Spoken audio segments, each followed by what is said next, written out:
What up, gamers? Episode 2. I am so pumped to get back to this. The hardest thing that I've done in the past like 48 hours since this game came out was pull myself back on just smashing down all 5 episodes of this shit.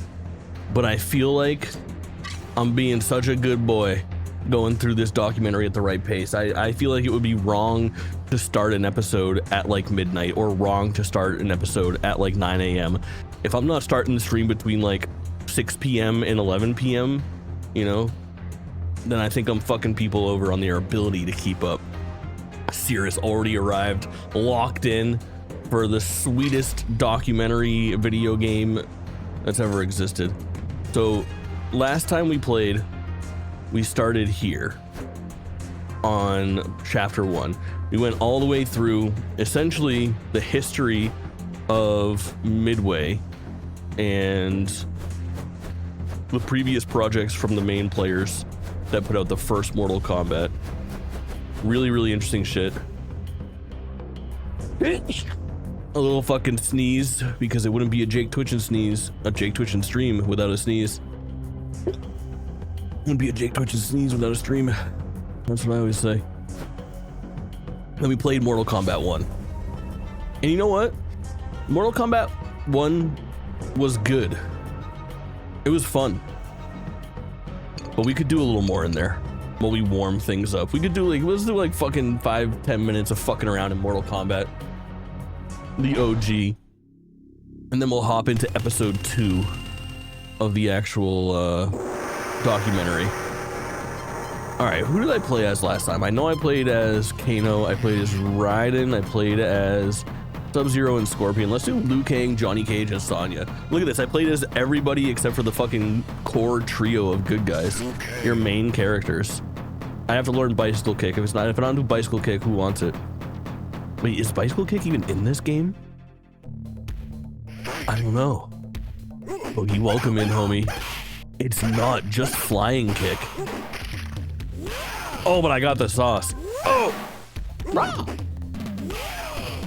So good. Shit. Got him. Easy clap. Easy clap. Nobody does it like me. Oh. Sick. Honestly, Liu Kang's special moves are like ridiculously easy. Input wise, they're both forward. Here's the other thing. Oh shit. Oh fuck, that was so fast. I didn't have a damn chance to figure that out. Bro got the sauce, he really do be. Alright, the thing that I'm realizing about this game, playing Mortal Kombat 1, is that it has the basics. It is very cool, for sure. There's awesome things happening in here. This game sucks compared to Mortal Kombat 2.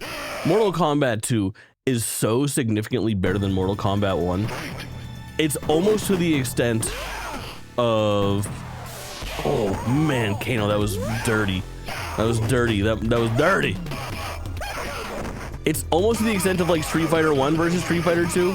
Not quite. Not quite. Street Fighter 1 is abysmal. Street Fighter 2 is one of the best games of all time. This isn't abysmal or anything, but it's just extremely limited.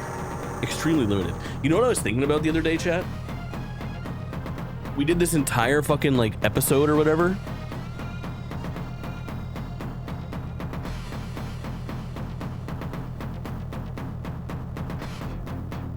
And I didn't fucking walk behind me and grab.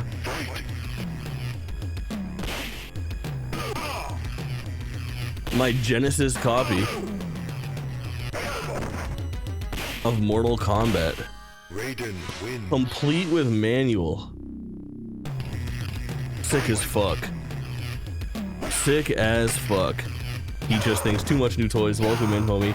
I don't even want to show you guys the interior of how dope this fucking manual is, because I'm assuming we're gonna get to it in the next episode. Like they're gonna talk to us about the dope ass shit that they drew up for the actual physical copies of the game.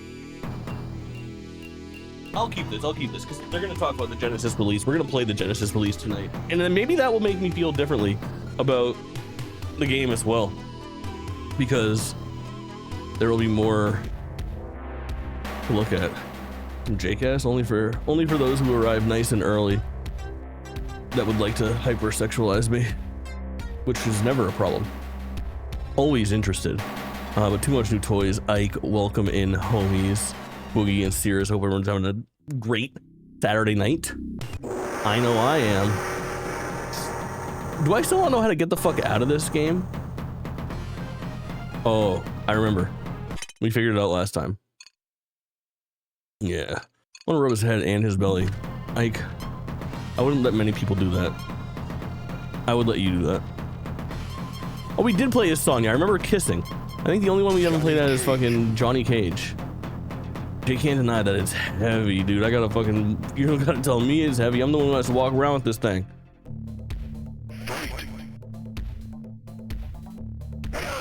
Gotta get him.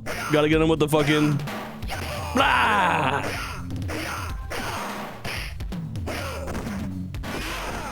Man, the shadow kick is so good, and probably one of the coolest visual like moves in this game. Johnny Cage has a pretty distinct, like, despite being easily the most boring character in the game, white shirtless guy, he's got cool shit going on in his moves. Oh, come on. Oh, come on. Come on, get in here. Come on. Fuck my life. All right. All right. We played as every character in Mortal Kombat 1. Let's move on to episode 2 of Mortal Kombat. This is gonna be the fucking best one. What a baldy-licious. Baldy-licious. My body stay vicious. I be up in the gym just working on my fitness. Daniel, I hope you're having a wonderful night. This is gonna be so fucking cool. I'm really excited for this one, chat, because we went through basically everything that we did in this first episode was leading up to the release and like the blossoming popularity of Mortal Kombat. Now, I don't know how far this is gonna go, but you need to understand that the shit that we're about to go into with Mortal Kombat sweeping arcades and then beginning to get its home releases, it's gonna be fucking insane. These nerds are about to turn into absolute rock stars, and this franchise is about to get absolutely massive. Massive. I'll be over here. Let's read some shit. Fans couldn't get enough of Midway's taboo-breaking new game, and the arrival of home versions meant that the rest of the game industry now had to grapple with Mortal Kombat's success. Have you seen this game? With its mysterious movies and buckets of blood, Mortal Kombat quickly became the game everyone had to play to believe. Does Ed Boon travel to Russia, much like the story of Tetris? Of course. So when Street Fighter 2 came out, yes. I wasn't really too impressed by it. I think I finished it once, picked Zangief because I was a wrestling fan, and then kind of moved on. I eventually kind of fell in with a crowd that audio really good for you, chat? Got a lot out of Street Fighter 2, and so suddenly became very apparent I need to get great at that game. One guy showed up and said, "Hey, have you heard of this other game, Mortal Kombat?" No. Barbs. What is Mortal Kombat? Your timing is impeccable. Impeccable.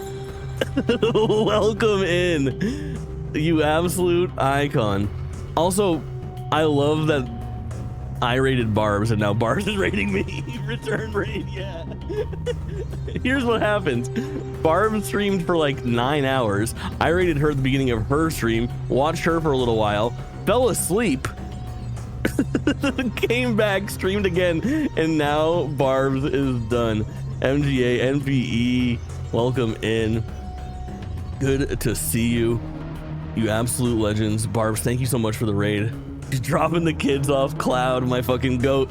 Welcome in. Don't worry. I'm going to take good care of them. Chat, if you're just getting here, if you don't know what we're doing, we are playing Mortal Kombat Legacy Collection. And Mortal Kombat Legacy Collection, your timing really couldn't be better. We were literally 60 seconds into starting this episode, where it's basically one part playable collection of Mortal Kombat games, one part guided documentary about the story of Mortal Kombat. So where we're at right now is Mortal Kombat 1 just came out in arcades. It hasn't even hit home consoles yet, and essentially we are starting this chapter, and they're talking kind of like a retrospective of like what it's like to be in this era when Mortal Kombat is about to be released, which is very fucking cool. But Barbs, thank you, chat. You guys know who fucking Barbs is, and if you don't, I'll literally hunt you down and force you to follow her. I'm sorry, that's a specific threat. I don't think I'm allowed to make those on Twitch. I'm not sure. I can. We're fine. But this game is like, Street Fighter 2 came out, truly, I wasn't really Mortal Kombat fan or not, if you're a fan of video games, such a cool story. And then kind of moved so on. fucking cool. I eventually kind of fell in with a crowd that really got a lot out of Street Fighter 2, and so suddenly became very Jeff apparent I need to Gerstmann, get host of the great at that Jeff game. Gerstmann show. One guy showed up and said, "Hey, have you heard of this other game, Mortal Kombat?" I'm like, no. What is Mortal Kombat? And he said, "Well, you know, it's like Street Fighter, but you can fucking kill people." Okay, well, we need to go see this game right now. You need to go see this game right now is the right response. I absolutely remember the first time I played Mortal Kombat.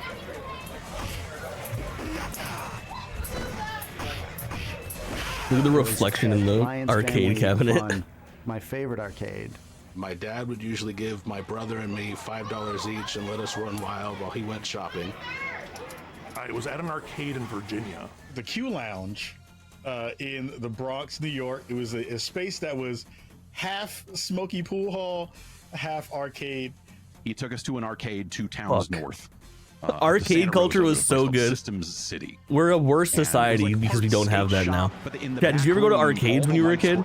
And they had like 5 arcade machines back there. I see this huge crowd gathered around a new I feel like it's pretty universal, but depending on how old you are, your experience could be drastically different. No one was playing No, it. Unk. It was Yeah, just so like, exactly. What is this?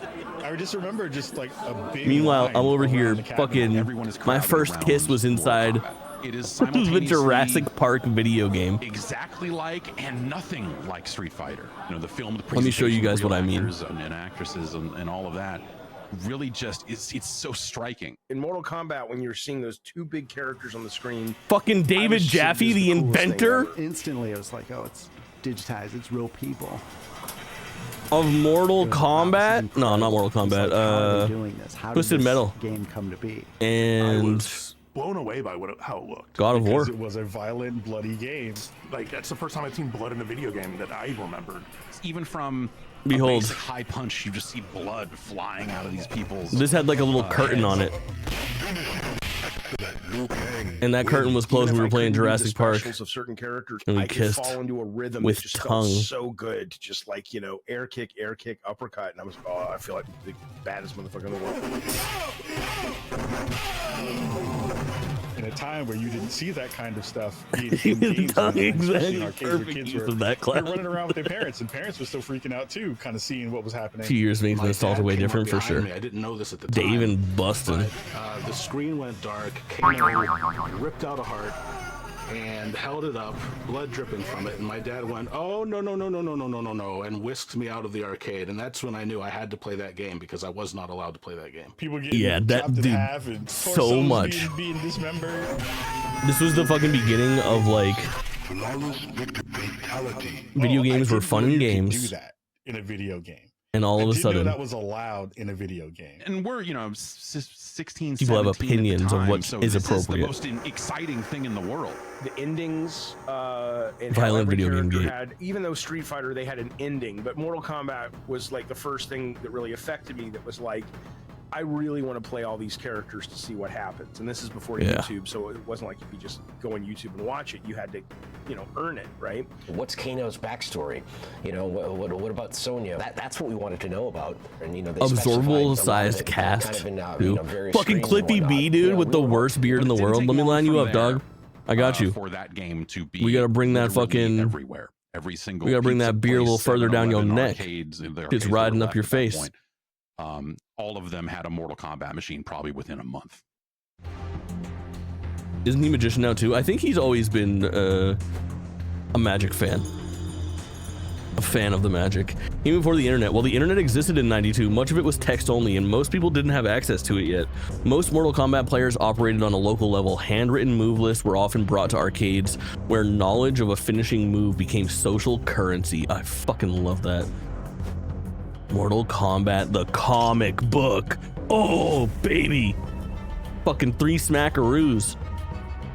Between coin drops, the attract mode of Mortal Kombat, between coin drops, the attract mode of Mortal Kombat advertised a comic book drawn by Tobias. Attract mode. Okay, attract mode in a arcade game is like it's idle animation, like it's like quote unquote screensaver is kind of where it would be, where it could be updated, it could be changed, it could be adjusted by the arcades sometimes, and it would have typically it would have like the CPU versus CPU match going on, something to be like, oh shit, you should come and play this. So when they say the attract mode of Mortal Kombat advertised a comic book, it means that somewhere in that loop they would say the Mortal Kombat, you know, comic book is in stores now. It was drawn by John Tobias, which was only available via mail order. Thousands were sold, making it the first item and will become a long list of Mortal Kombat merchandise. Sick as fuck. Holy fuck. I've definitely never read this.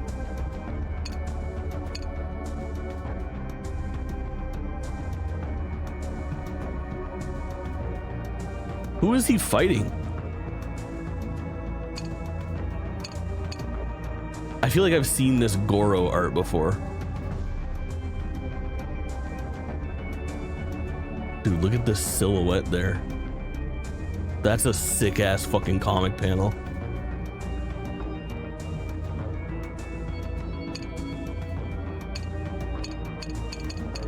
They just include the whole fucking thing.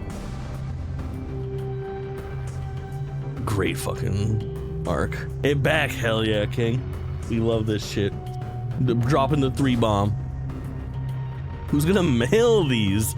John Tobias and Roger Sharp recall the creation of the Mortal Kombat promotional comic and how its surprise success led to impromptu pizza parties. To produce a comic book for the first MK game, that started with me.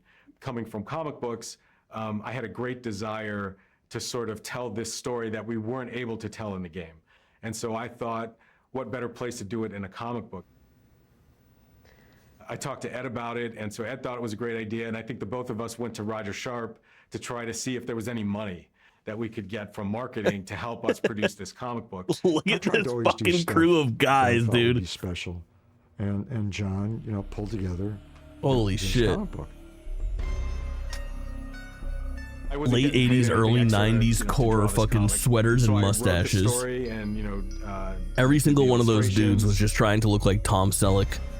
Roger was able to scrape up, I think, a few $1,000s for the printing. And we were able to produce a few thousand copies of this comic, and we weren't sure how many we were going to sell. This warning. There was an advertisement will be at the tournament. And players would see the advertisement in the track mode, and they would mail in a check for $3. Sometimes they would mail cash. Ed and I would get a fucking check for $3. Envelopes, you know, sent to a PO box, and they would ship us these boxes of comics. Okay, well, who's gonna pack? You can't get dick shipped to you for fucking $3. So Ed and I ended up sitting in his office with boxes of comics. We were the ones opening each envelope, you know, collecting the money, writing the addresses on the envelopes, packing the comics. That's so fucking crazy.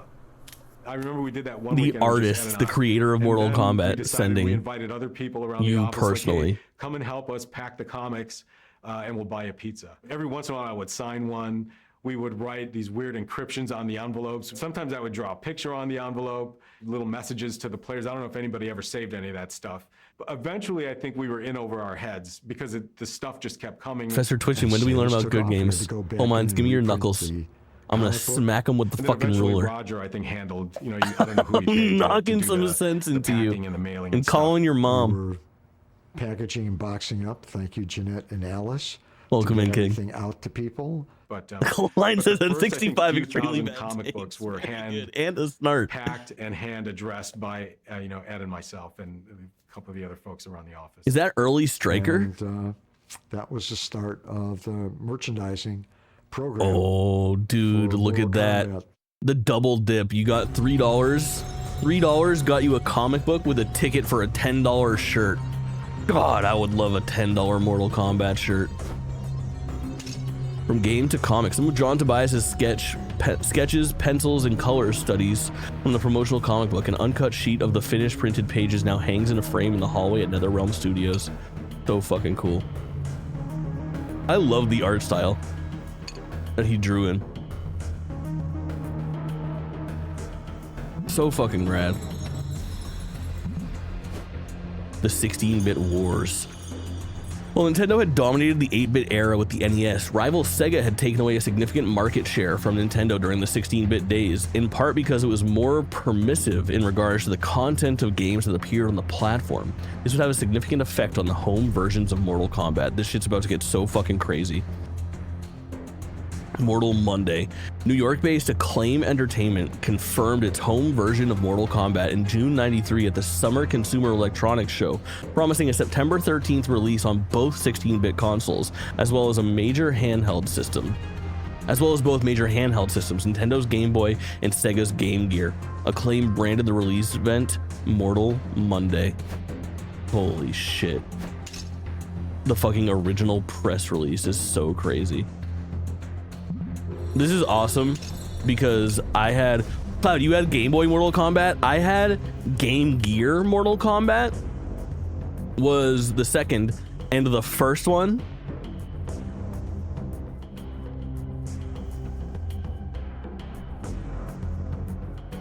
I don't fucking talk about it. I am about it. I'm about that fucking life, boy. I've been here since day one, or like year 2, I would say. This is such a wild series of events that transpire. I gave away my Genesis when I was younger. My Genesis is one of the few early consoles that I still have. Acclaim produced a free newsletter called The Pit, which gave eager Mortal Kombat fans character bios, some photos from that year's CES, and at the end, the opening statement on the front page, a mysterious code, ABACAAB. All bastards are cops, all bastards bastards. With no further context. I think I had Sonic 1 and 2 and X-Men. I have Sonic, I never had Sonic 1, I only had Sonic 2. Which I still have back there. Those are the only 2 Genesis games that I have with their box still, is Mortal Kombat and Sonic 2. I got rid of a bunch of things at like fucking garage sales and GameStops throughout the years and shit like that. Goated streamer, goated game, fucking goated Logan, dude. I chilled in your stream for 5+ hours to the point of I was sitting here fucking despondent, stoned out of my gourd, watching you fight fucking Bowser with 50 boos last night on Luigi's Mansion. I truly can't think of a better way to spend Halloween. Highly recommended. Highly recommended. What's the poppin', player? This is the fucking newsletter. Looks like it was made on a goddamn typewriter. Holy shit. Look at this, the fucking cosplayers. Early days. Loved having you in my chat. Happy to fucking be there, homie. Hell yeah. I would say I'm like, kind of bad at watching Twitch. I'm more of a Twitch streamer than I am a Twitch viewer, but I love being able to stop in and like really fucking kick it. And a night like Halloween, prime time for me to just fucking hang. I can't say much about it, chat, but I'm doing this thing for drop in, drop out that requires secrecy of playing a game. I can't tell you guys what game I'm playing. I can't tell you why I'm playing that game.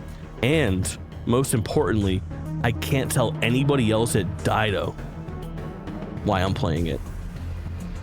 Crazy. But when you find out, it's gonna be sick. Most people I generally watch are you and Arya. Based picks. What else do you need, really? You're covering all bases. You got fucking E-Girl and you got Funny Guy. It's the 2 main food groups of Twitch.tv. Oh, dude. This fucking ad.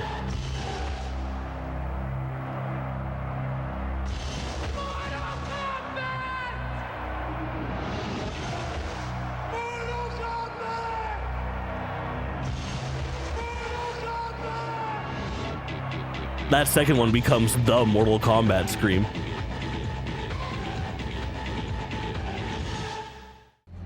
I mean, fucking come on, dude.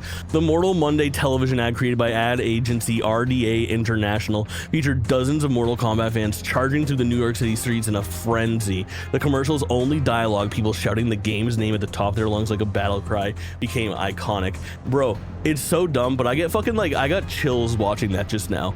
Like, I was 5 years old watching fucking TV, and then seeing this shit was like life-changing. I was like, I need to play Mortal Kombat. The US flag in there, cool. It's so good. Good eye. Too funny. In the magazines, Acclaim launched a large print ad campaign in magazines and comic books in the months leading up to Mortal Kombat's home release. Some of those ads didn't have much to say. I didn't have to say much at all to get their message across. Prepare yourself. Holy fuck, those cast pictures, dude.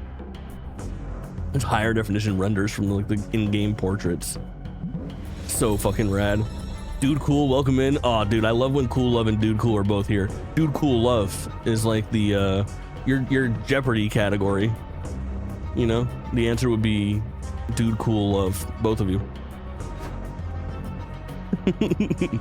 Prepare yourself. Mortal Monday, September 13th. Fuck, man.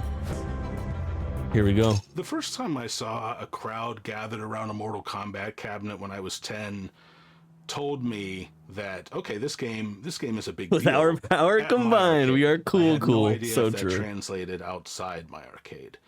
Then Mortal Monday happened. Not just the day itself, but the build up to it. Seeing the Or zeitgeist Dude around it Love. was huge. Conversations around Mortal Monday That's were happening, reverse. the first kind of big marketing push. Acclaim was clearly that they knew what they had in their hands, and so they were doing a much bigger effort in promoting it. I remember them telling us that they were going to spend $10 million to advertise this game, and I remember saying, you know, are you sure? Mortal you wanna Monday put that sounds like kind a of money tragedy. It behind this? does. And you know, in Dude retrospect, Love 69 of is course very it was good. a great decision, but I remember being really paranoid, thinking, you know, that they were putting a lot on this game. The preparation for the release of Mortal Kombat was just massive. I was working at Babbage's software. Pre-sales had Babbage's started early, mentioned, so, like, dude. We were taking, Any we knew knowers? We were going to be just selling out. It was all I could talk about. Babbage's would I remember become going to see a movie. I can't remember which film it was. GameStop. And they were advertising Mortal Monday. That's not true. I which think is one they of the were greatest purchased by groundbreaking blitzes in video game history. And it was just, Cliffy you know, B's all these, dog in the random kids background? yelling in the middle of a city street. In a blue Mortal Yeti? Kombat, Mortal Kombat, right?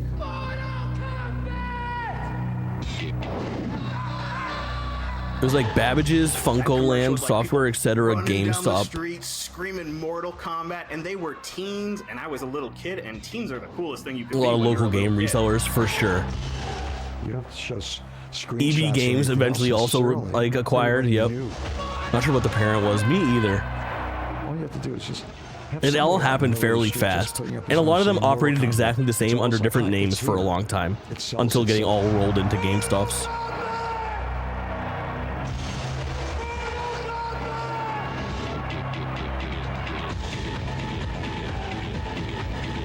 I actually never went to a Babbage's.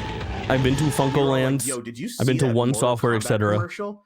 What is Mortal Kombat? And there was always like one kid who knew a little more. It's a video game, but you kill people. And all of us at Maplewood Elementary School were like, whoa! We had two front monitors that were just showcasing Mortal Kombat videos, and In the comics, on the back of the comics, there were Mortal Monday ads. There were Mortal Kombat ads in magazines. There were Mortal Kombat ads in subways. You know, just seeing the standees and the posters and things at Times Funko Square. Land and EB Games, signage yeah. that was coming in, every piece of memorabilia that was coming in, and T-shirts. I see now the fingerless It gloves. was just over the top compared to other games. I remember just being nervous. This is about not thinking, I archival hope this footage. game That's a lives up recent to it. Even though it was fingerless a gloves. huge arcade Yeah, I bought the game, you dumbest just never fucking know. sweatshirt. And it's got the emo thumb holes in it. It was insane. There's a giant line. You know what I'm talking and about? It was just Where so like in the exciting. fucking That's wrists, when I realized like it's this got like is a little actually hole to bigger put your fucking deal thumb in. than maybe And I any was like, video oh, this is game how that's I come know. before it. Mortal I'm Kombat unk. became a pillar of popular culture within Love thumb 12 holes. I've months. never It was, owned. I I've think, never the owned fastest anything with video thumb game holes. had ever exploded to date. Nothing could prepare you for it. It was. It Those might have those ones just so tall they don't insane. work for me. Unfortunately, that's tough. I gotta show you guys the fucking sweatshirt I got. It's so dumb. No, I'll reveal it another time. I'll reveal it another time. Mortal Kombat Genesis. Holy fuck. 6-button controller. Sega had its own international rating system. Gave it an MA13, likely because of the violent content that was hidden behind a secret code. The blood code. The word code has many different definitions. The Shaolin Martial Arts Tournament is governed by a system of rules of conduct, an ethical code. The combatants respect each other as warriors, no matter what degree of hatred they have for one another, a code of honor. Another type of code could be defined as an arbitrary system of symbols or letters for transmitting messages, a secret code. Mortal Kombat adheres to many codes, but does it contain one? While the Genesis version initially seemed to lack the blood and fatality moves from the arcade original, this was a ruse. If the player entered the code, all bastards, all cops are bastards, bastards, inspired by a 1982 rock album from the group Genesis. Genesis? Phil Collins? On this screen, the original violent scenes would be enabled. Is Genesis Phil Collins? Anyone been thumbed for their... Oh, excellent question. Not thumbed.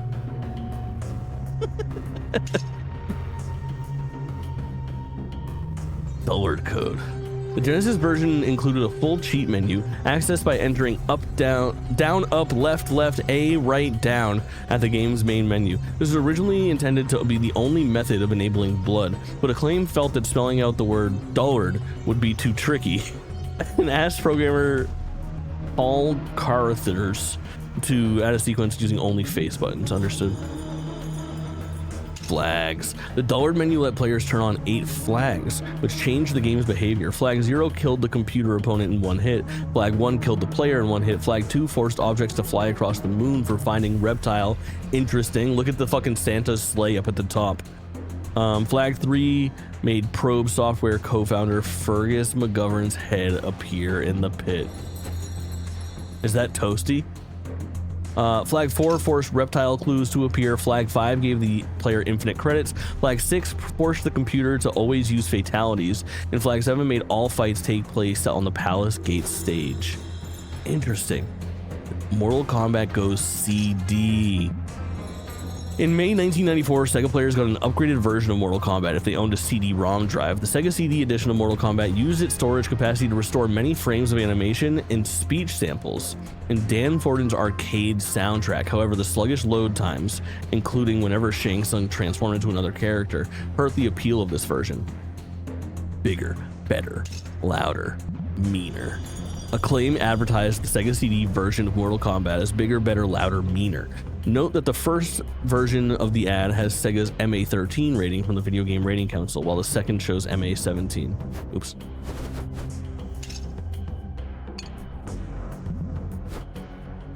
Más violento. The Brazilian ad for the Sega CD edition replaced bigger and better with more bloody and more violent. Yeah, that makes sense. And then we have a playable version of this, which I'm thinking this isn't very different. Oh shit. Oh, this is such a throwback.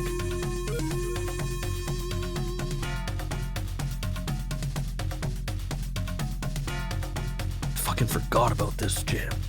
Davey, welcome in. I wish MK Gold was on this, but I've been enjoying myself. Hell yes. I haven't like spoiled myself on any of the playable stuff. Literally all we've played is Mortal Kombat 1 arcade, and we're about to play Mortal Kombat for the Genesis right now. I've got my OG Genesis copy sitting here next to me, and I'm so excited to get into the wild stuff, especially MK4, because Golden 4 is like my biggest, not blind spot, I just didn't put much time into those games. I think it's gonna be really fun to play that. Really fun, but good to see you, homie. I'm glad you're digging it. I love these collections so much. These fucking documentaries go absolutely crazy.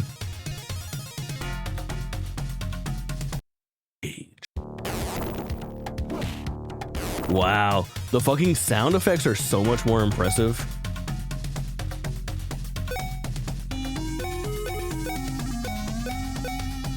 Cool as fuck. Endurance still same ladder. Yeah, listen to that, dude. No, you don't have to worry about it. There's no spoilers here. No spoilers. I know everything we're getting into. Yeah, the sound effects are crazy, man.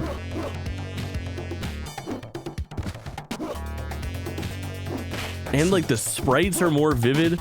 This is I would say a better version. It's missing some of the sound effects because when you get punched in the other one, it's like it's really fucking intense. Also, can we talk about the fucking CRT filter on this? Look at the outside of this. So good. Brother, welcome in. Duck, welcome in, homie. Your timing is impeccable. Lolly, welcome in. My fucking goat. Finish her. No doubt. My specialty. Adidas, welcome. Duck, I hope you had a wonderful stream, homie. We're playing Mortal Kombat Legacy Collection. If you're just getting here and you're not sure what the fuck I'm doing, let me explain. This is one part playable collection of Mortal Kombat games. We're playing the original Genesis one right now. Behold, I'm a real fucking gamer. But it's also, at any point, we can just drop out of this game, and it's in a big ass timeline of Mortal Kombat history, basically. So you go through and you have different versions of the game to play. So right now we were messing around with the Genesis version. Now we're gonna roll into the Super Nintendo version to check out like the differences between them, which is very, very interesting. And it's all accompanied by blocks of text, images and advertisements, old promotional materials, and a full-ass documentary. We were aware that Acclaim had a deal that they were going to do all the home games because also Globby, welcome in, homie. Super high impact for the home, and Acclaim had their kind of production group, which was our main point of contact. But then they had so fascinating the two software houses. You know, oh, that Game Gear copy, bro. I had that. It's somewhere. Kind of I just don't know where.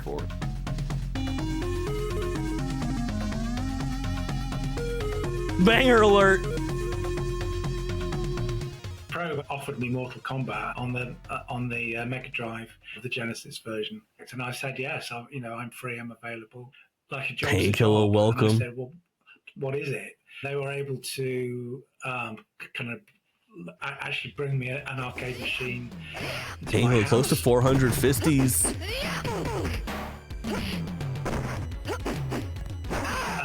Kind of started playing it, and I thought, well, this looks easy enough.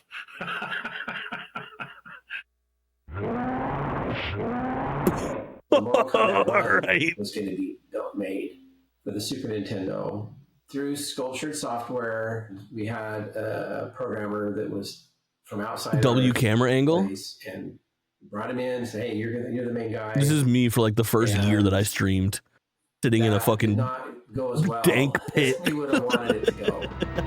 High out of my fucking gourd, hiding in the bottom of my frame. I gave you less than 15 minutes in the back of my mom's minivan before the 6 AA batteries died. Oh my god. In terms of the so cool.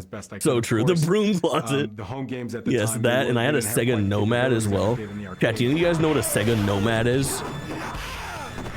It's a little known Sega console from back in the day. Dope. It was so dope. But when I tell you that this thing chewed through batteries, it's a Genesis but portable. Yep, it just straight up played like a Game Gear, but it took full-on fucking big-ass Genesis cartridges right into it. It was unbelievable. So far ahead of its time.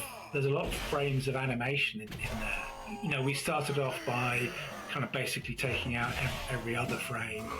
And that wasn't enough, so then we had to take out like 3 out of 5 frames, and then kind of concentrate on the important animations, the ones that you see most. Williams have like a method of writing. It's almost like a kind of multi-threading. It's like that there's a number of different programs all operating at the same time. So one of those programs operates one of the characters, one program operates one of the weapons, one of them operates the background, and all of those different little programs kind of speak to each other. That isn't a method of programming I had any experience of. It took me a while to work it out. A kind of pro were getting very nervous because there wasn't anything on the screen. I was working and working. There wasn't anything on the screen. And then eventually I was able to basically kind of translate the original code almost line by line. It kind of worked, and the whole thing kind of came to life. Fucking porting games was a nightmare back then.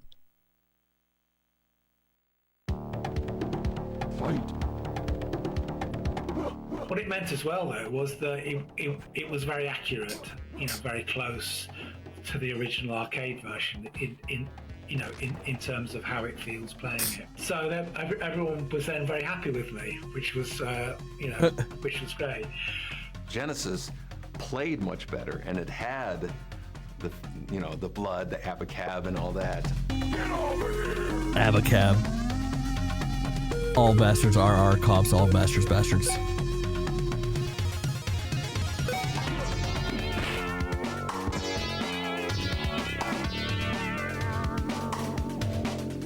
The fucking heart pull. The Super Nintendo version looked great, but it didn't play as good as the Genesis version. Yeah, I'm excited to play this in a second. The programmer that was the lead, but he made some missteps at the beginning of the project, and it was really hard. Camera angle is jarring every time. These were conversions. These were not original games. You're trying to take the code and the assets and port it to that platform. They had this little multi-processing system in there. He said, I don't like the way that works. I want to do it my way. So he's going against the grain the whole time. Johnny Cage wins. The quality of the game was something that, in the that was background important to us. I know Ed was a stickler in terms of what he was willing to approve.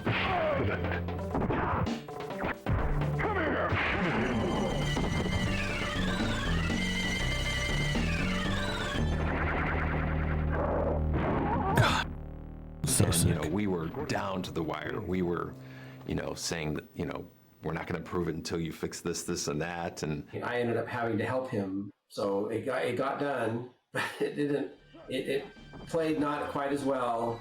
They needed to build millions of cartridges, and there's lead times involved with that. And so those two things kind of... Such a different environment developing games back then. There's some tension there. You fuck this up. That's just how your game is forever. Like that, this is going on your permanent record. This is about to be shipped millions of copies depending on how successful it is. And they need to be fucking pressed cartridges and ship them out to stores to be released. Goated fucking intro of Goro coming out and punching the fucking Acclaim logo. Insane. Helldog, welcome in. We're just starting Mortal Kombat 1 for Super Nintendo. I'm gonna fuck around with it a little bit. We've already played a decent amount of the arcade version and checked out the Genesis version too. Love this game. Me too. One of my favorites. I'm obsessed with the Mortal Kombat series, and this fucking collection is unbelievable. Yeah, this is so weird because this one is specifically so much different. Like, you can just tell little things, like the way that it's made to look similar, but you can tell that it is built completely differently than Mortal Kombat for the Genesis. Oh, actually, it's visually super fucking fluid. Oh, it's got that fucking sound effect too with the punches. There's things that this does better. They were just dogging the Super Nintendo version quite a bit, which I agree, it does feel kind of like sluggish to control, but it's doing some things better too. I think this looks fucking rad.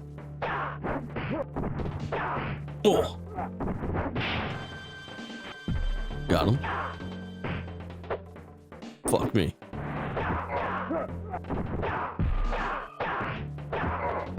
Oh, let's fucking go. Manny, what's poppin'? I'm doing great. Caught one on the road. Let's go. Let's go. Loving this documentary. And we're taking it nice and slow, too. This is episode 2. We're playing everything that comes across our plate. We're watching the documentary to guide us through it and play it in order. It's just been fucking awesome. I love Digital Eclipse, the developers of this game. This is the 4th game in the... Are we playing or watching currently? Playing. Wait for it. Welcome in, homegirl. This is the Gold Masters collection where they did the making of Karateka, then they did Jeff Minter, Lamasoft, the Jeff Minter story. Then they did Tetris Forever last year, which was one of my favorite games of the year, and now this, and they're all the same thing. Part playable collection of games, part documentary, telling a story that's really fucking incredible in the video game industry, and I love this shit so much. And now, listen, I love Tetris, but I love Mortal Kombat. It's so cool to get this treatment for a series that I'm so passionate about. It's fucking awesome. Control, my goat, welcome in. Fist bumps all around for the squad. Yeah, this definitely does, like, there is something about it. This feels like, it feels like I'm playing Mortal Kombat in a dream, where, like, it's mostly Mortal Kombat, but there's fucked up shit about it, and I can't put my finger on what's wrong, but it doesn't feel real. How is the online on that? I've heard the online is super busted. I've even heard that there's like input lag and shit like that. The problem that we're having right now, but like I'm pretty tapped into the fucking video game zeitgeist and like the internet conversation that's happening. And the conversation that's fucking transpiring out there is like the fighting game hardcore Mortal Kombat fans are mad that this collection has like input lag and that the netcode isn't very good.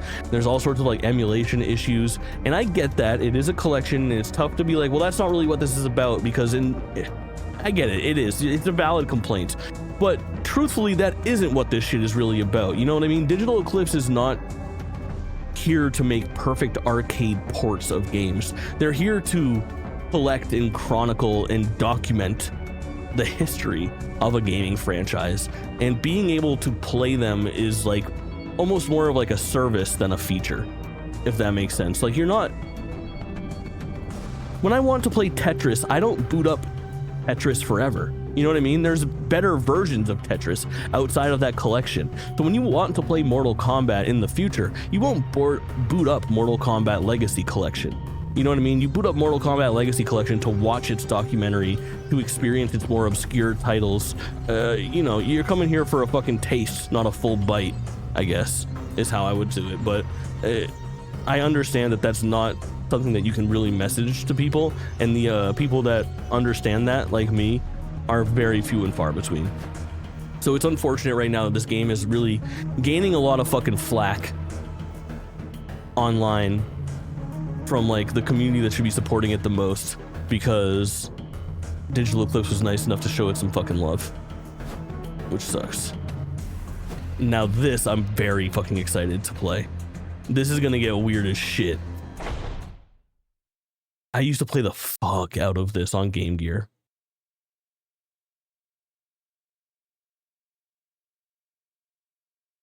Let me in. Now entering Mortal Kombat. Okay. No sound, by the way.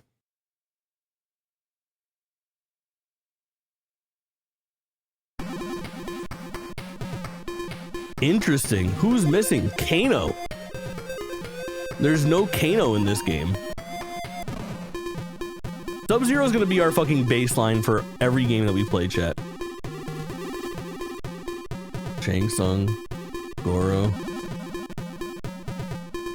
Amazing, welcome in. Raiden spelled wrong. Bro, honestly, this is so impressive. Imagine playing this portable in the early 90s. Like, holy shit. No wonder I was smitten with this. Played on the Super Nintendo. Hell yeah. I played it on this, on Game Gear, and I played it on Genesis. I still got my Genesis copy from way back in the day. I gotta get one freeze off, bro. I think I'm inputting too fast.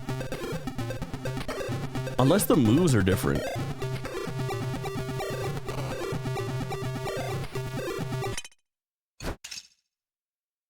No, they're not. Portable till that battery's drained. Hell yeah. As you should. I gotta get a freeze off before we move to the next thing. And I'm really excited to see this fucking other bullshit on the Game Boy too. Fuck you, Sonya.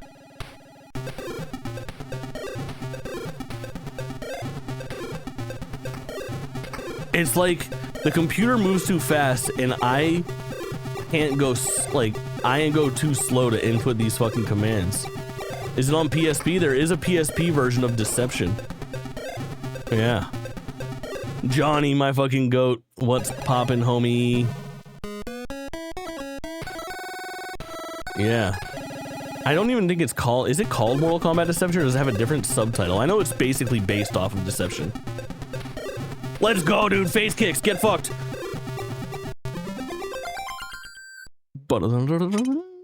That sound, dude. Unreal. Unreal. Play as Goro.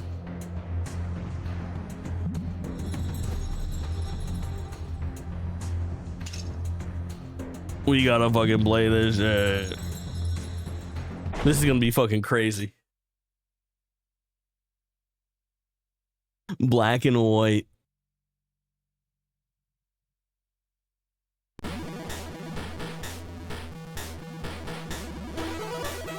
Man, the fucking chiptune, like the Game Boy sound set, so fucking distinct, so unique.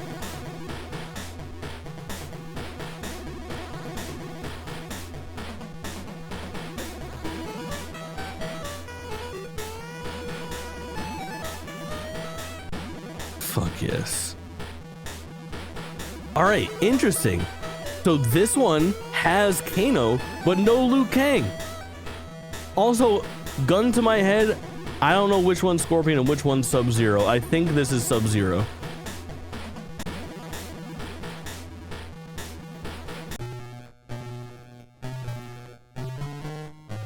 No Cage. Oh yeah, you're right.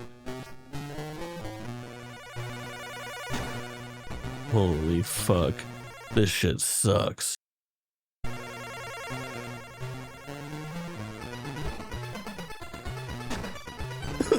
This is so crazy.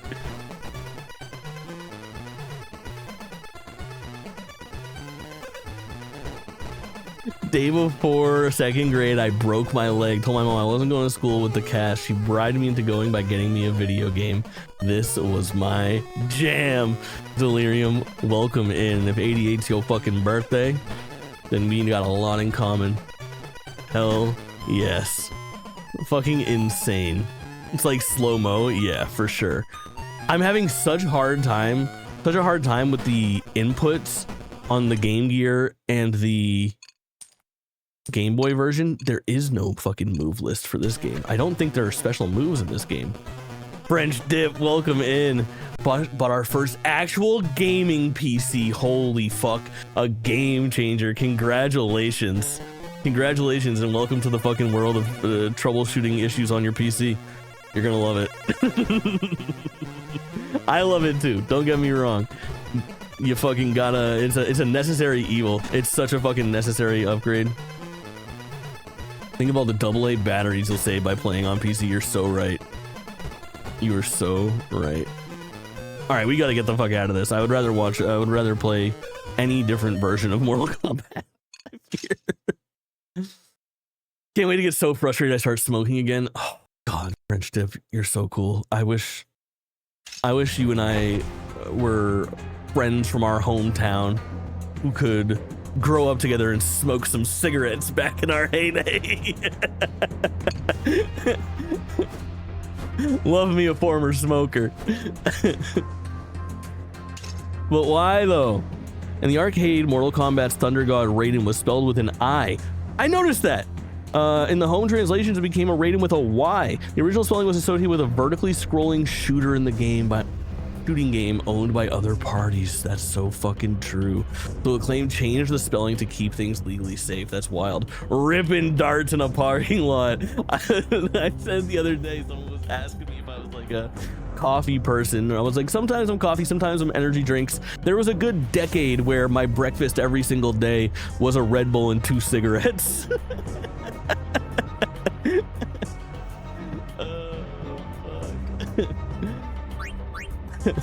Delirium, thank you for the follow. Those follows go a long way around here. Too good to me. I appreciate it. Some moves are hard to do on the Game Boy for sure. Better on the PSP, no doubt. I don't care what anyone says. Game Boy Advance is the best console of all time. Absolute case. We were talking about that. Like, Game Boy Advance, pound for pound, might be the console that I spent the most time on. It just came out at a time where I was like old enough to want to stay home, but I was getting dragged around town with my parents and dragged to my little sister's fucking sporting events and shit like that. And I was just fucking mashing on my Game Boy Advance in the back seat of the car, mashing on my fucking Game Boy Color in the back seat of the car. That little era of handheld gaming for me when I was like probably ages 9 through 14. Just a 5-year stint of really fucking killing it, like loving all those games. And one of the things that I lament all the time is the dawn of this kind of like hybrid portable system where we don't have the ability to have these portable exclusive games anymore. I used to love a ported video game. I love that you can get fucking The Legend of Spyro Eternal Night on PS2, Xbox, GameCube, Game Boy Advance, Nintendo DS, Xbox 360, and there's like 6 different versions of the games from 3 different developers and different features and story beats and different things. Fucking awesome. See the Dan Houser video interview of Rockstar fame? No. Oh, my man. Brother man, welcome in, homie. Good to see you. Awesome fighting action.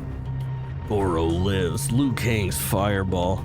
Mortal Kombat earmarked to whip Street Fighter 2 into the pit where has-beens fester. Holy fuck. Mortal Kombat in Brazil. Where's Vinny?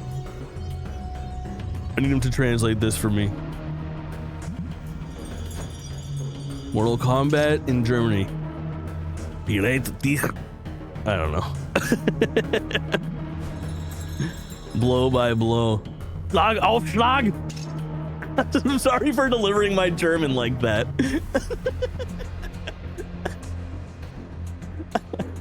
It's the only way I know how to say. It's the only way I know how to fucking pronounce that language. Oh my god, the LED light attachment, was it a fucking worm light? Or was it like a specific angle light? I used to love my worm light. I had a Game Boy Color worm light. I'm gonna show it to you guys right now. Game Boy worm light. It was squiggly. Fuck yeah. Behold. Chat, back in the day. Back in the day, the fucking screens weren't lit, so you could plug into the side of your Game Boy. It would drain the fuck out of your batteries. A little light to illuminate your shit. I used this fucking purple. Yes! Serious, we had the same exact fucking squiggly one. Yes. The see-through purple one. The big contraption that stood on the screen with a pop-up magnifying glass. Yes. Oh my god. And there was like a grip for it too. The fucking bionic Game Boy that I created with like bad third-party products. Hold on. Game Boy Color grip light magnifier. This is gonna be so fucking funny. Oh my god, dude. Oh my god. This is absolutely the exact product that I owned from fucking Mad Catz. The light and stick pack, where this like clamped onto the bottom and the other piece onto the top, and it would like magnify everything. Each street light to pass so you can see for sure. But hey, desperate times call for desperate measures, and from time to time That's how you had to do it. So the way that top piece worked was basically it hooked onto the top and could fold out, so it would like make it bigger for you when you looked at it.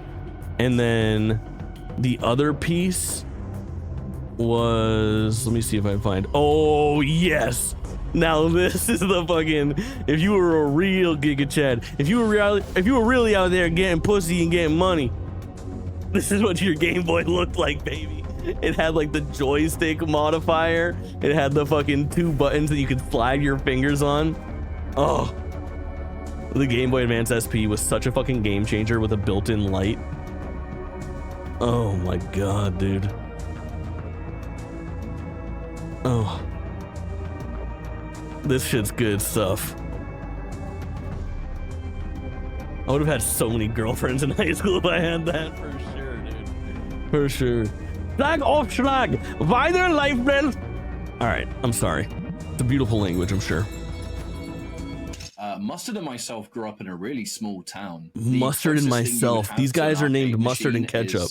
I miss the Micro. I love my Game Boy Micro. Like a light gun game, but that's pretty much it. It was. I wish my Micro wasn't worth so much money so I could modern days stuff it in my pocket and play video games on it. Like I unofficially speak. You know what I really want? Have you guys seen that AYN Thor console? As good as they were was.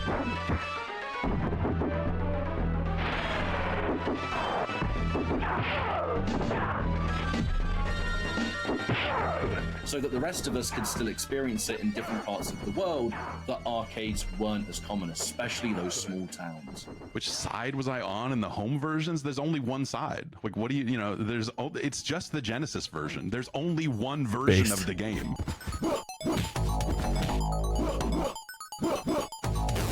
Bring back that color for consoles. Oh, Super Nintendo version. My Atomic Purple Game Boy Color and my Glacier Game Boy Advance, both with the see-through aesthetic. Insane. I want a console with the form factor of a DS that can run up to GameCube games. Duck, that's exactly what we're talking about. Behold what I've pulled up over here. This is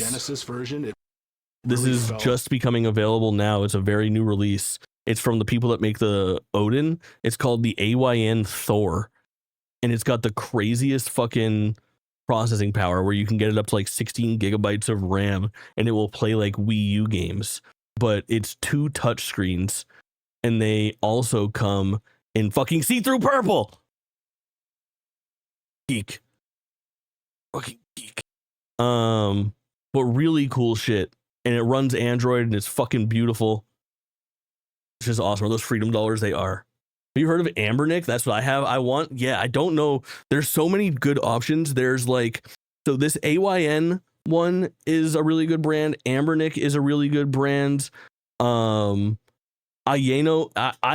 or whatever that one is. I've seen that before. There's Retroid, I think. There's a lot of these like Chinese produced retro consoles that are very like highly customizable that run Android like firmwares that are really fucking cool. This one in particular is super fucking speaking to me. It also, I was watching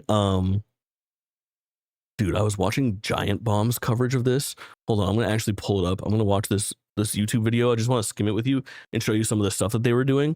Giant Bomb AYN, the best retro handheld out right now? Question mark. Give you guys some audio. Oh hi, I'm Dan. That's Jeff. Hi. We work at Jeff Grubb, Dan Reichert. They're showing off this console. Just looks beautiful.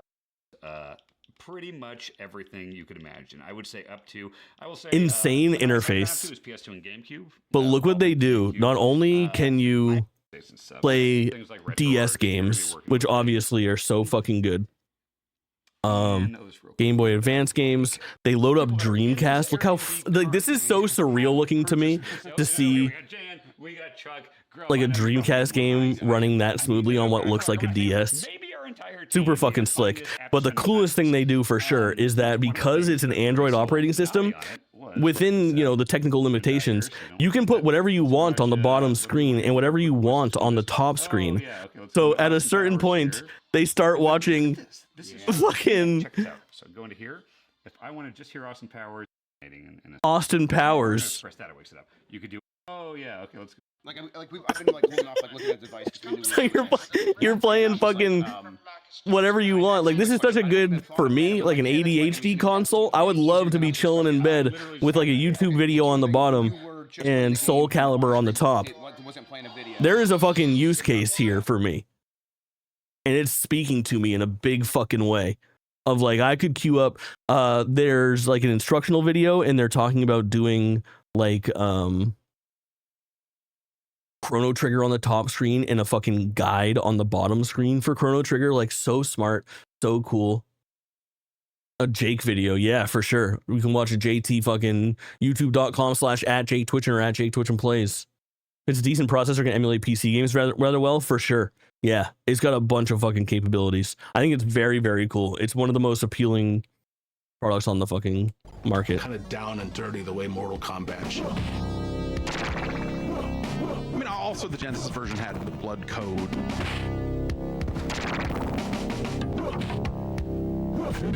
And the real fatalities. And making Portal's like a 99% efficiency rate, for sure. It is really impressive. Dullard code and all the other cool stuff in it.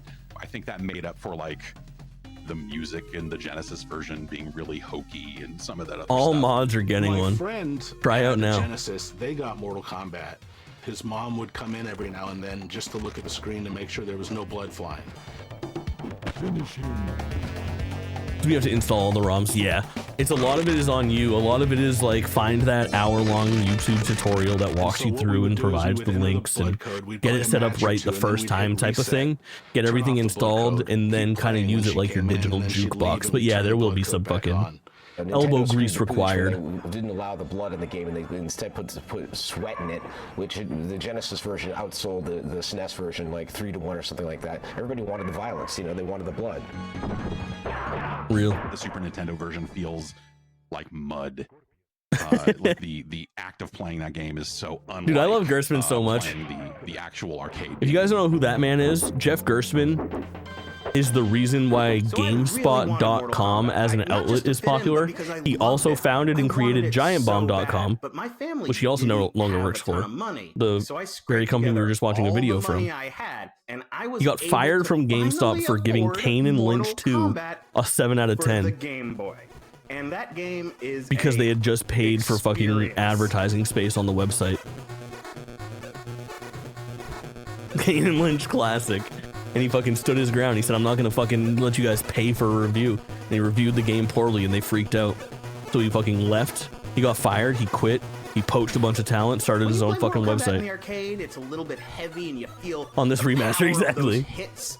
Mortal Kombat on the Game Boy. I used to listen to Giant Bomb's podcast until around the time when Ryan Davis died. Treehorn, fucking goated video game knower of the old days. Ryan Davis is how I feel like I'll probably go out. I think it's all but confirmed that he just basically died in his sleep from undiagnosed sleep apnea at like 30 or something like that. Super fucking sad.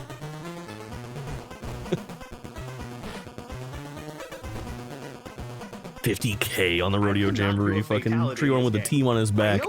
My man. Because the computer can do the fatality. Going back and seeing random reviews and it's Jeff is based, yeah, for sure. Same thing. At the end of each part of Game Informer, like the old Dan Reichert reviews and shit like that. That you could knock them onto. And I think you smoke enough to keep your airway open. You're probably right. Solution for having a stage-based fatality. Probably from Noops. Yeah. Couple fucking darts. Even as a kid, I knew it was not the best version, but I loved it so much. Yeah. I even put in a Game Genie code that let you play as Goro. Like, I did every secret possible. I was going to squeeze every single dollar I put into that game. Yeah, man. It was a different time. And I still own it, and I'll still play it occasionally because I'm there's kind something of a about masochist, but there's something special about it. There's something that's kind of like pure about a Mortal Kombat game that's so weird and watered down and slow that it almost circles back around to being kind of creepy and mysterious. Listen, this isn't wholly unique or anything like that, especially to like, I guess the platform, like even like the media, like games aren't the only thing that suffers from this, but like the mass availability of content at our fingertips has ruined some of the magic of playing shitty shit, where there used to be such a high tolerance level for something like that, where like if you got Mortal Kombat on the Game Boy and you booted up and you were like, I don't know about this, you were allowed to have that doubt, but not for long, because you just spent $30 fucking dollars, or your mom just spent $30 fucking dollars on the game you begged to have, and you better get 40 fucking hours out of that game minimum. So they're just like shitty ass games that I used to run through back in the day, hundreds of hours put into like games that didn't deserve my time.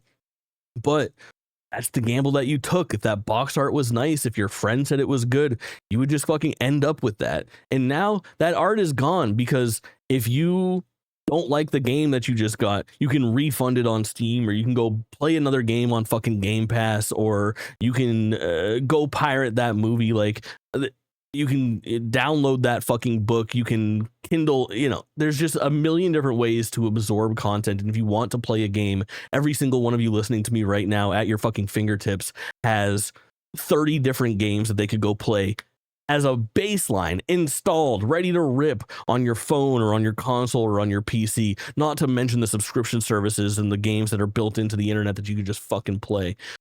Back in the day, that shit didn't exist. Not at all. And you were just fucking stuck with whatever you had. And that's how you end up putting 70 hours into Mortal Kombat on the Game Gear like me. Squanky, welcome in, homie. We're deep into episode 2 of Mortal Kombat Legacy Collection. And it's amazing.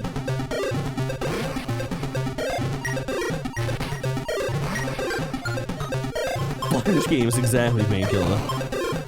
That or Blockbuster. Even they may not have been like you got a weekend with it. You better enjoy it. Better. Me playing fucking Maximo Ghost to Glory on PS2, hating my life all weekend. Enjoy what we were doing, and that was about it.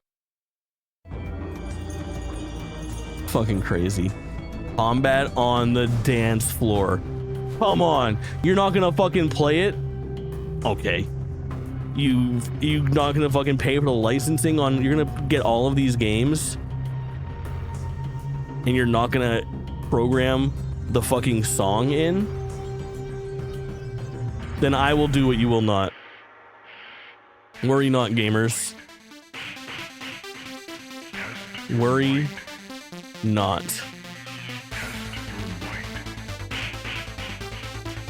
I got you.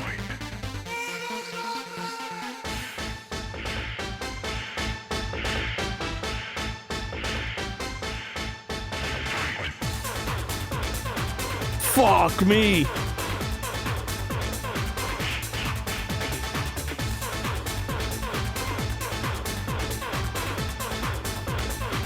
Come on, bro. The song Techno Syndrome, Mortal Kombat by the Immortals, a side project of Oliver Adams and Praga Khan from Belgium's Lords of Acid. Lords of Acid is a cool fucking name. Combined samples from the game and Acclaim's TV advertisement with irresistible high-energy dance beats. The 1993 single proved popular enough to spawn a full album the following year. Got my ass beat so many times by my brother this song. Shared experience, dude. If you weren't physically fighting your fucking friends or siblings to Mortal Kombat in 1993, what were you really doing? Mortal merchandise. Some Mortal Kombat merchandise took inspiration from the past. Tiger Electronics offered a tabletop battle between Raiden and Goro, and an update of Rock'em Sock'em Robots that hit from the 60s. While the ad copy notes that Raiden's lightning, Jesus Christ, that spelling, moves may electrify you, the toy was in fact entirely safe. Holy shit. Bama, welcome in, homie. Crazy to not include it, as I would consider it one of the two most iconic things about the franchise. You're absolutely right. This is like so responsible for furthering it in pop culture too. This is a sick fucking ad.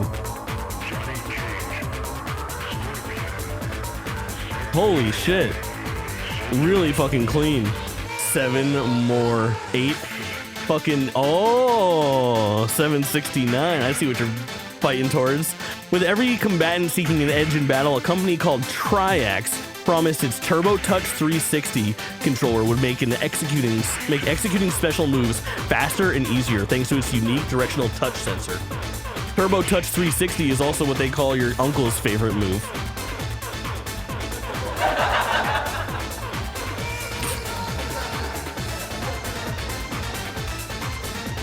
Mr. Scorpion goes to Washington.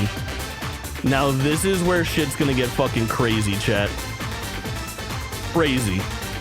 As more parents expressed concern over the graphic nature of games being played in their living room, American politicians mobilized to bring awareness to the issues and to hold the game industry accountable. In the middle of the holiday shopping season, the United States Senate held a hearing on violent video games. Lieberman and Cole. On December 9th, 1993, U.S. Senators Joseph Lieberman and Herbert Cole held a joint hearing of the United States Senate Committees on Governmental Affairs and the Judiciary, during which educators and representatives from the video game industry discussed Mortal Kombat as well as Digital Pictures' full-motion video game Night Trap and Konami's target shooter Lethal Enforcers. Describing Mortal Kombat, blood spatters from the contestants' heads. When a player wins, the so-called death sequence begins. The game narrator instructs players to finish, and I quote, finish his opponent. They're talking about by jerking him off. Joseph Lieberman, former U.S. Senator. A joint hearing, you say? Your love of the halfling's leaf has clearly slowed your mind. This stream is a fucking fever dream, dude. Playing Mortal Kombat, watching these funky videos, reading all this shit, zooming in on advertisements, talking about U.S. Senate hearings in the fucking 90s while blaring the Mortal Kombat Techno Syndrome song. Now, you might not like it, but this is fucking peak performance. This is what peak streaming looks like. If you're not liking and subscribing, what are you really fucking doing? Strong. I'm gonna let's just let it ride out, you know? Let's just let it ride out. So fucking sick. So sick. Blood splatters from the contestants' heads.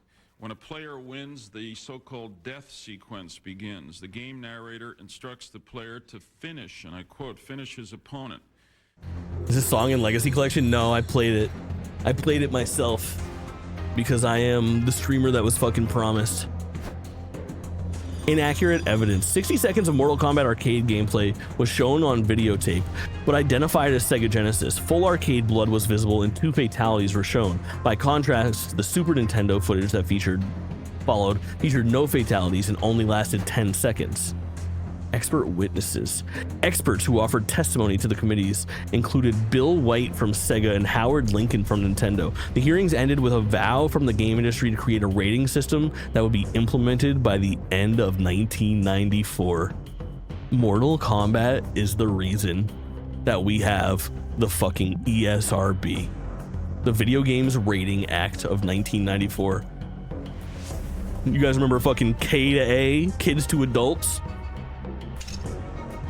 In February, Senator Lieberman introduced Bill S-1823, called the Video Game Ratings Act of 1994, to provide for the establishment of the Entertainment Rating Commission and for other purposes.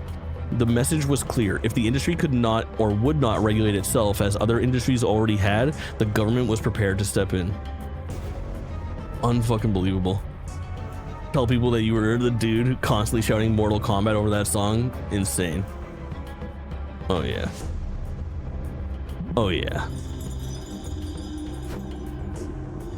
The game industry rallies. A second hearing was held on March 4th, 1994 to give the game industry a chance to show their progress since December. Senator Lieberman and Cole seemed pleased when the representatives from Nintendo, Sega, and EA laid out an ambitious plan to have a rating system implemented by year's end. Enter the ESRB. This is why this fucking collection deserves to fucking exist, man. Is also, look, kids to adults. Just such a crazy story that leads to stuff that is so foundational to the video game industry that we know today. things are still rated with this very same fucking scale. K to A would also like change obviously, but M-rated games, fucking E-rated, E10 plus, unreal. Because of fucking Mortal Kombat. The Interactive Digital Software Association was formed in April of '94, establishing the Entertainment Software Rating Board 2 months later. The ESRB's 5 ratings categories, early childhood, kids to adults, teen, mature, and adults only, were accepted as an industry standard in June 1994. With minor revisions, the system is still in use today. The impact. This is why my mom took the game away after a few months. Exactly. They went after Manhunt, you're right.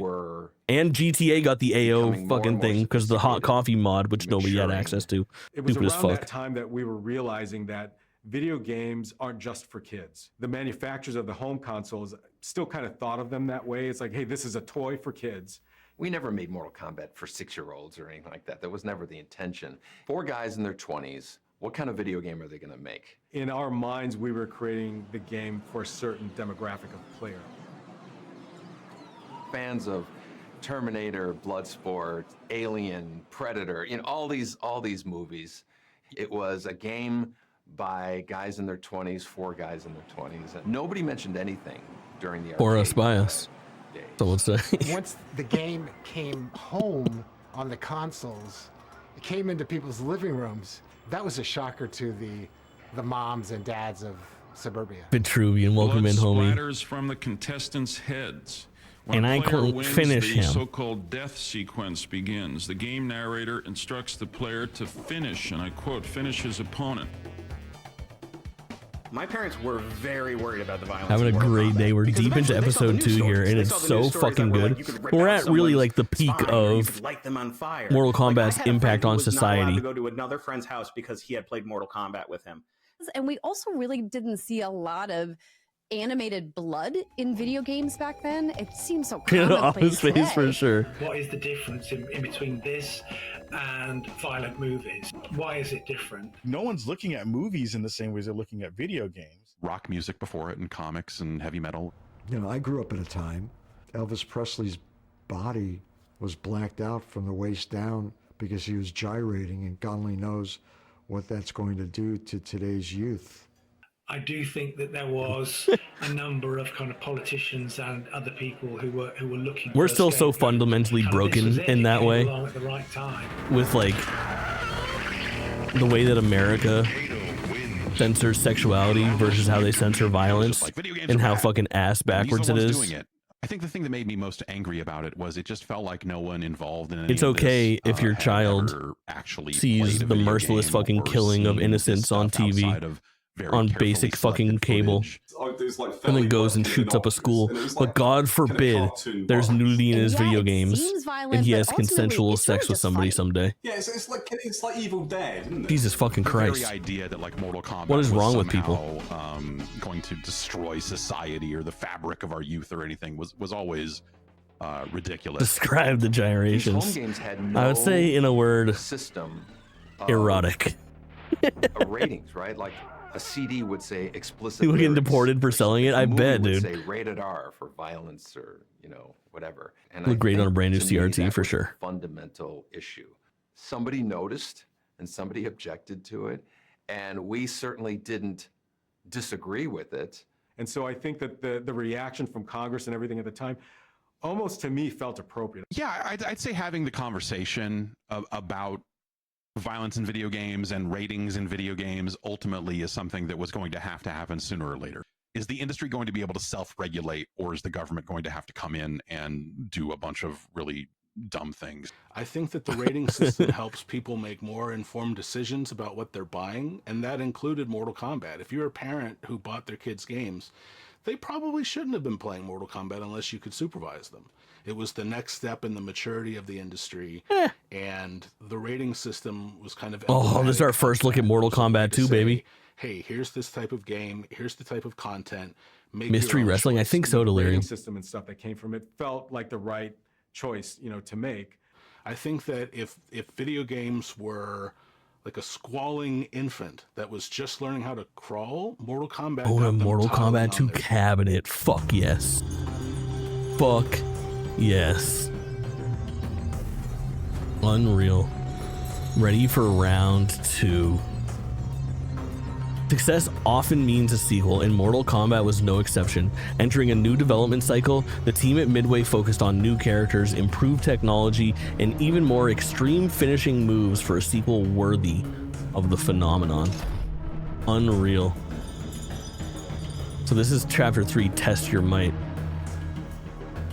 With the first game still earning tons of quarters at the arcade and the home game selling in record numbers, the Mortal Kombat team quickly began work on a superpowered sequel. Man, the pacing of this shit is so fucking cool, where Chapter 1 was very Midway centric, very much Ed Boon, John Tobias creating the game, video game development, who's publishing, who's developing, who's on art, creating moves, putting this fucking game together, creating a team. And then the second chapter was almost all release, impact, ports, controversy, just really fucking cool shit, man. Really cool shit. I absolutely love it. The thing is, gamers, I feel like we should still split this shit up into episodes, is my thought. Is this all included for the $50? Yeah, this is all in there for the 50 smackaroos. Really, really fucking dope. Like, just truthfully, these packages are among my fucking favorite things in the world. They make phenomenal shit and collections that are made out of absolute love. It's so satisfying. So fucking satisfying to play and to learn and to watch. Like, it's just fucking fantastic. It's fucking fantastic, I fear. Let's wrap it up for Mortal Kombat. We're not gonna wrap up the stream, we're gonna keep it going. YouTube VOD watchers, I know you wish that you were still here live seeing whatever we come up with next, but you're not. So you have to come fucking figure it out.